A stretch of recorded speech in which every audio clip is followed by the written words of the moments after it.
Well, good afternoon again. July the 1st. Where's the time going, eh? Still, weather's cleared up a bit now, which is good for us, isn't it? Afternoon, lovely. And gone a bit warmer too. Let's hope we stay like that now for a day or two. I hope everybody's alright. Just take care and be safe. Alright. Now this year one today is one I've done myself really, but it's called Silas. Hello, that you, 'tis my handsome. Yes, I'm fit again now. Due for another day, suppose. Anyhow, I forgot to tell you about Silas. He's the twin brother of Decky. You know, Decky, he's the one with the third eye, and he was took out the oven before he's baked. When mother went into hospital to have baby, she didn't know she was going to have twins. Of course, Decky was first born. Jet black hair he had, shining from the light of the full moon outside. Next thing mother knew was Silas was born. My gar, he'd seen some faint and wishy-washy, and the hair of him, 'twas as white as snow.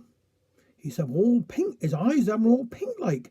Has he albino or something? Asked father. No, you hidget, 'tis your son Silas, replied mother.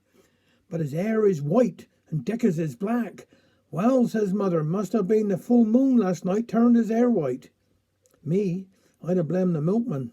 Of course, they weren't identical twins, with hair not that same colour, and Decky was twice the size of Silas. Silas always seemed brown-wished when growing up. Sometimes looked like a dying winard, he did. Always bleating about something. After going to school, Silas come home grafted most days. Always one, innit? Mother, he asked, what's for tea? My innards is cracking. A bit of nicey, I hope. Yes. Will he stop bleating when I'm talking to he? Said mother. When we sat down for tea, always was a lot of chatter side the table. Well, hush a minute, says mother. Eat your tea. Don't want to hear another squeak from me. Bit of nice fresh lettuce to go with your taters. But, replied Silas, stop mumbling in your chin. Like an old hen in a haystack, replied mother. Not another word till tea is finished. After tea. Did you want to say something now, Silas? Asked mother. No, too late now, says Silas. Come on, what's on, says mother. Well, I was trying to tell you that you had two slimy slugs in your letters. Then 'twas a knock on the door. I'd know that knock, said father. Yes, it's Mabel from next door.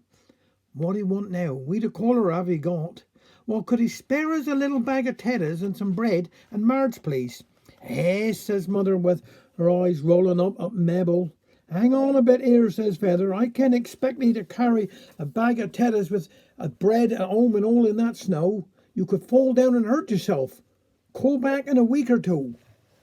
Before she left, Mabel says, I seed Silas in the middle of the stream, standing right up to his armpits he was. I thought he was home from school with a very bad cold on him. Catch his death he will down there. Yes, he have got a bad cold on him, replied mother. He went doctors and they gave him some very strong medicine and told him he had to take it in water. Silas started courting with Dora, thin little maid she was, with a face like two plates clapped together, legs on her like linnets, as mother used to say. But Silas loved that little maid, courting for her for 5 years or more. He'd come home for tea and go courting. Father reckoned Silas was always hanging round the back door of Dora's house like a tomcat round a dustbin. Anyways, Silas decided to move into a place of his own, leave Grannock Moor and move to Gwynedd Town, but still come home for tea every night.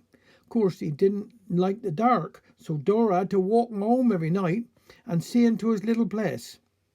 One night he surprised us all by saying he asked Dora to marry him. Mother says to father, you dunno, he's the runt of the family, so you'll have to tell him a bit about the facts of life. For when he gets married, Silas comed in one night, father calls to him. Mother beats a hasty retreat upstairs. What's on, father? Asked Silas. Well, 'tis like this here, boy. Sit down and pull up a chair. And father starts to whisper in his ear. It was me and ma that says when you'm born we'd get you from under a gooseberry bush. Well, tidn't like that 't all. The midwife lady brings the baby in her little black bag when you both decide to start a family. My gar, is that the time? Bye now. I got a little poem here now I'm going to read out. This has been given to me by my twin sister Shirley. I hope it's alright. It's called The Good Old Days. We met and married a long time ago. We worked for long hours when wages were low. No TV, no wireless, no bath, times were hard. Just a cold water tap and a walk in the yard. No holidays abroad, no carpets on floors. We had coal in the fire, and we didn't lock doors.